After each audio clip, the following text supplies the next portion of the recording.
সমগ্র বাংলাদেশে মানুষ কিভাবে মুসলিম এখন আপনারা যারা মুসলিম ছিলেন জালিম হয়ে গেছেন, আপনারা আজ এখন মুসলিম, আপনারা আপনাদের ক্যারেক্টার পরিবর্তন করেন। এই কথা নির্বাচনের আগে তারা বলেছিল জাতীয় সরকার গঠন করবে। তাহলে এই যদি হয় বিএনপির বাংলাদেশের জন্য অবদান 10 মাসে 100 বিক্ষোভ, মেয়েকে বিয়ে না দেওয়ার জন্য, পিতাকে হত্যা, চাঁদা না দেওয়ার জন্য মিরপুরে ব্যবসায়ীকে পাথর নিক্ষেপ করে আইয়ামে জাহিলিয়াতের মতো করে হত্যা করা, চাঁদা না দেওয়ার জন্য পিটিয়ে রক্তাক্ত করে ফেলা। তাহলে ক্ষমতায় আসার আগে যদি আপনাদের এই ক্যারেক্টার হয়, ক্ষমতায় আসলে আপনাদের কি ক্যারেক্টার হবে? এই বাংলাদেশের মানুষ কিসের উপর ভরসা রেখে কেন আপনাদেরকে আসলে ভোট দিবে বলেন?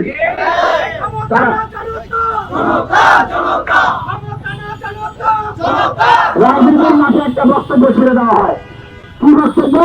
যে বিএনপি 270, 60, 50 আসন নিয়ে ক্ষমতায় চলে এসছে। আজকে থেকে কান ধরে তওবা করবেন, কি করবেন? কান ধরে তওবা করবেন। এই ধরনের কথা আর কেউ বলবেন না। অভ্যুত্থানের আগে বলতো না একটু যে বিএনপি শেখ হাসিনার পছন্দ হবে না, এখন আবার আরেকজন বলতেছে যে বিএনপি 260-70 আসন নিয়ে ক্ষমতা আসবে। আমাদের বিএনপির পতনের আন্দোলনে আমরা নামলাম, বিএনপির বিরুদ্ধে শব্দ করার জন্য নামিনি। আওয়ামী লীগের সময় যা বলেছিলাম, যা সত্য বাস্তব এখনো তাই বলছি। বিএনপি যদি তার চাঁদাবাজি, মামলা বাণিজ্য, দখলদারিত্ব, খুন, আন্তঃকন্দল, বর্জিয়া, ক্যারেক্টারের রাজনীতি থেকে বের না হয়, তাদের অঙ্গ সংগঠন যদি বের না হয়, তাহলে বিএনপির একই পরিণতি হবে। আপনার সময় হত্যাকাণ্ডের পরে আমরা দেখেছিলাম যে ছাত্রলীগ সবচেয়ে বড় মিছিলটা করেছিল, বড় নাই?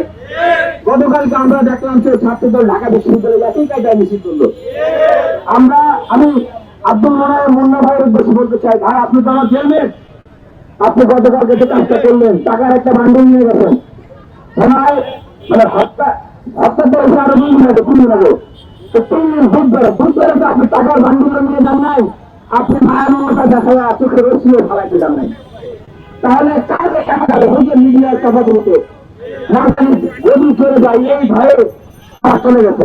আর আপনি মিডিয়ার সামনে টাকা দিয়েছেন, ভাই সবাইকে কি টাকা দিয়ে কিনতে চান? এই দেশে আগামীতে বাংলাদেশের মানুষকে টাকা দিয়ে কেনা যাবে না, প্রথম বাংলাদেশের রাজনীতিকে টাকা দিয়ে কেনা যাবে না। আপনাদের অনেক টাকা না, অনেক চাঁদাবাজি করছেন, কোটি কোটি টাকা, পারলে এবার ভোটটা টাকা দিয়ে কিনে যাবে। এবার তরুণরা টাকা দিলে ভোট দেবে না, দেশের মানুষ টাকা দিয়ে ভয় দেখিয়ে দেশের মানুষের কাছে ভোট করা যাবে না।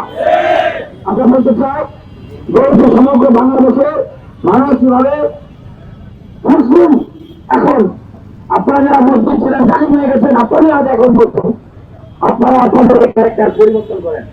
এই কথা বলে শেষ করতে চাই, সামনে নির্বাচন, অনেকে এমপি হওয়ার আশায় আছে না? বিএনপি টিকিট দিলে এমপি হয়ে যাবে আওয়ামী লীগের স্টাইলে। অনেক ছোট ছোট দল তারা বিএনপির সাথে যোগ করলে কিছু আসন সামনে ক্ষমতা চলে যাবে। এতদিন তারা বিশাল বিশাল বড় বড় বিপ্লবী বক্তব্য দিয়েছে, বিপ্লবী ছিল। আমরা এখন দেখতে চাই আপনারা আসলে সত্যিকার অর্থে কত বড় বিপ্লবী, সত্যিকার অর্থে চাঁদা গমখোরের বিরুদ্ধে, সরকারের বিরুদ্ধে আপনারা সন্ত্রাসীদের কাছে কথা বলেন কিনা, এটা আমরা আপনাদের কাছে দেখতে চাই।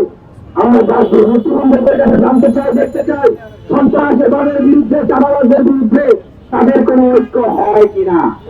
তারা যদি কোন ঐক্য না করে, তাদের জায়গা থেকে তারা যদি কোনো কথা না বলে, প্রতিবাদ না করে, তাহলে বুঝবো যে সেম ক্যারেক্টার আপনাদের ভিতরে আপনারা আনন্দ করছেন। আপনাদেরকে ধন্যবাদ। আমরা এখন